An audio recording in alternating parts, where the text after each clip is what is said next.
Technology ने हमारी दुनिया को पूरी तरह से बदल दिया है। मॉडर्न गैजेट्स ने जिंदगी बहुत ही आसान बना दी है। लेकिन आज की इस वीडियो में मैं आपको रोज इस्तेमाल होने वाली ऐसी टेक्नोलॉजीज के बारे में बताने जा रहा हूँ जो शुरू शुरू में बहुत ही अजीब हुआ करती थी। तो शुरू करते हैं अपना काउंटडाउन। नंबर 7, तो कैलकुलेटर्स। दोस्तों आजकल हमें कोई अगर चीज कैलकुलेट करनी हो तो हमें सिर्फ अपना मोबाइल निकाल कर कैलकुलेटर ऐप खोलनी होती है और मिलियंस की कैलकुलेशन सेकंड में हो जाती है। लेकिन पुराने दौर में बेसिक कैलकुलेशंस करने के लिए भी एक भारी प्रोसेस से गुजरना पड़ता था। दुनिया का पहला कैलकुलेटर कुछ इस तरह का होता था जिसे 1820 में बनाया गया था। फिर वर्ल्ड वॉर 2 में फौज को कैलकुलेशंस की बहुत ज्यादा जरूरत पड़ी तो इस मकसद के लिए ENIAC नामी मशीन बनाई गई। ये दुनिया का पहला कैलकुलेटिंग कंप्यूटर था जिसे 1946 में बिल्ड किया गया था। इसकी कीमत $6 मिलियन से ज्यादा थी। इस कैलकुलेटर का वजन 30 टन था और इसका साइज 50 फुट से ज्यादा था। प्लस इसे चलाने के लिए 200 वाट्स पावर की भी जरूरत होती थी। फिर 1967 में कार्लटेक नामी फर्स्ट स्मॉल कैलकुलेटर अपीयर हुआ। इसके बाद 1980 तक ये पॉकेट कैलकुलेटर्स आ गए थे जिनकी बेस पर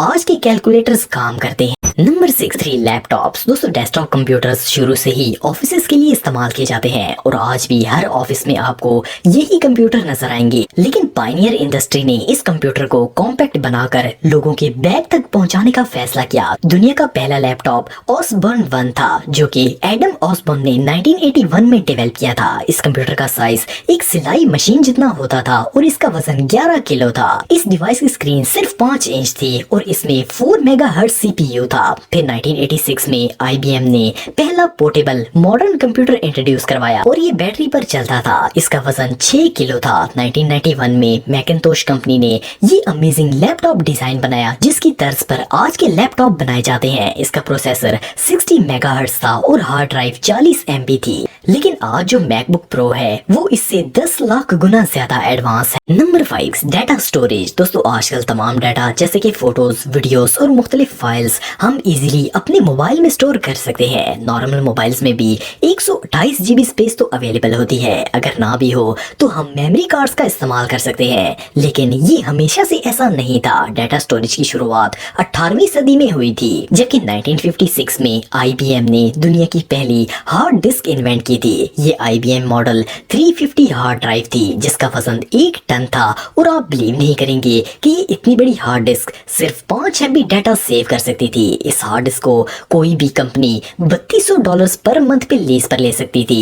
इसके 10 साल के बाद फ्लॉपी डिस्क्स इन्वेंट हुई। फिर 1986 में ये फ्लॉपी डिस्क एक मखसूस फ्लॉपी ड्राइव में काम करती थी और इसकी स्टोरेज कैपेसिटी 1.44 MB होती थी। लेकिन आखिर 1999 में तोशिबा और सैनडिस्क ने माइक्रो कार्ड्स और USB बनाकर टेक्नोलॉजी का नक्शा ही बदल दिया। सबसे पहले USB 8 MB स्पेस रखती थी लेकिन आज की USB और इवन माइक्रो SD कार्ड में भी 1 टेराबाइट का डाटा सेव किया जा सकता है। अगर इस मेमोरी कार्ड को पहली हार्ड डिस्क से कंपेयर किया जाए तो इस छोटे कार्ड में जितना डाटा सेव हो सकता है अगर वो इस IBM ड्राइव में रखना हो तो इस जैसी 2,66,000 ड्राइव्स की जरूरत पड़ेगी। जस्ट इमेजिन टेक्नोलॉजी में कैसा रेवोल्यूशनरी चेंज आया है। Mobile phone. दोस्तों आजकल शायद ऐसा कोई शख्स नहीं होगा जो मोबाइल्स का इस्तेमाल ना करे लेकिन इनकी शुरुआत इतनी इंटरेस्टिंग नहीं थी। मार्च 1973 में मोटोरोला कंपनी के एक रिसर्चर मार्टिन लूपर ने दुनिया का सबसे पहला वायरलेस टेलीफोन बनाकर दुनिया की सबसे पहली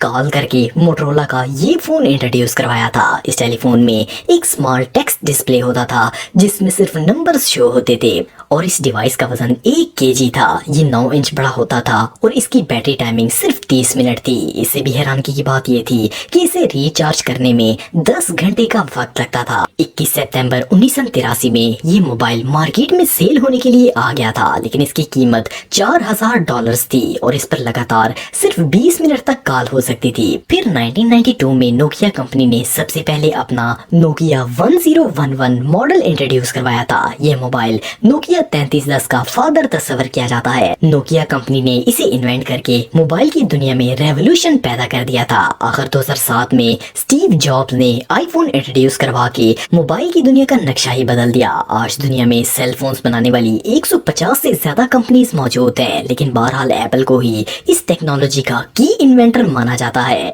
मोबाइल फोन्स इस डब्बे से शुरू हुए थे और आज इनके बगैर जीना मुश्किल है। Number 3, computers. दोस्तों इस बात में तो कोई शक नहीं है कि अगर कंप्यूटर्स इन्वेंट ना होते तो दुनिया में ये सारी टेक्नोलॉजी किसी सूरत नहीं आ सकती थी। जो कंप्यूटर हम अब इस्तेमाल करते हैं वो 1941 में कुछ ऐसे हुआ करते थे। 1941 में सबसे पहला Z3 कंप्यूटर एक जर्मन साइंटिस्ट कॉमजाद जू ने इन्वेंट किया था। ये कंप्यूटर स्मॉल डाटा स्टोरेज और बेसिक कैलकुलेशन फीचर्स रखता था। इस कंप्यूटर का वजन 1 टन था।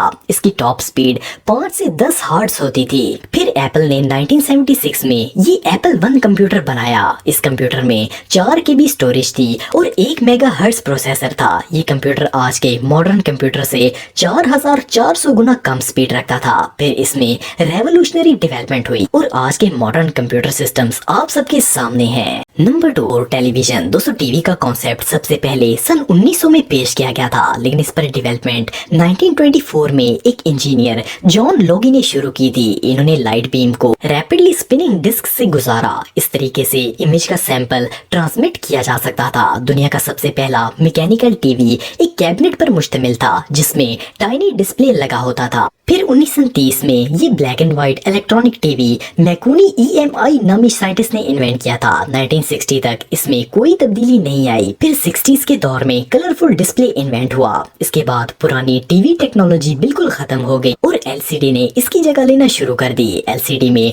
ट्यूब्स की बजाय लिक्विड क्रिस्टल्स का इस्तेमाल किया जाता है जिससे स्लिम और हाई क्वालिटी डिस्प्ले रखती है। Number 1, reading. दोस्तों इंसान की तारीख और हिस्ट्री के राज सभी हम तक किताबों के जरिए पहुंचे हैं। स्कूल से लेकर यूनिवर्सिटी तक हम सबको ही बुक्स तो पढ़नी पड़ती हैं। पहले दौर में लोग किसी चीज की इंफॉर्मेशन के लिए लाइब्रेरी जाया करते थे और बुक्स पढ़ा करते थे, लेकिन अब तो बुक्स का रवाज ही खत्म हो गया है क्योंकि इनकी जगह ई-रीडर्स ने ले ली है। 1997 में सबसे पहले EE कंपनी ने सबसे पहले इलेक्ट्रॉनिक बुक रीडर इन्वेंट किया था। ये इलेक्ट्रॉनिक पेपर डिस्प्ले टेक्नोलॉजी थी। इस टेक्नोलॉजी को अमेज़न फाउंडर जेफ बेजोस ने अडॉप्ट किया और 2007 में इन्होंने अमेज़न किंडल लॉन्च की। ये कॉम्पैक्ट रीडिंग डिवाइस थी जिसका डिस्प्ले 6 इंच था। इसमें 250 MB स्पेस थी और अब तो अमेज़न किंडल बहुत ही डेवलप हो गई है। ये वाटरप्रूफ है और इसकी इंटरनल मेमोरी 8 GB है। इसमें 2000 से ज्यादा बुक्स को सेव किया जा सकता है। इट मीन्स के अब आप 500 किलो वजनी बुक्स और एक पूरी लाइब्रेरी अपने हाथों में पकड़कर कहीं भी जा सकते हैं। तो दोस्तों आज के लिए इतना ही। आपको ये वीडियो कैसी लगी कमेंट बॉक्स में मुझे ज़रूर बताइएगा और मज़ीद इन्फॉर्मेटिव वीडियोस के लिए हमारा चैनल ज़रूर सब्सक्राइब करें और बेल आइकन को भी ज़रूर प्रेस करें ताकि आपको हमारी लेटेस्ट वीडियोस की नोटिफिकेशंस मिलती रहें। आज के लिए इतना ही दोस्तों, नेक्स्ट वीडियो तक के लिए इजाज़त दें। अल्लाह हाफिज़।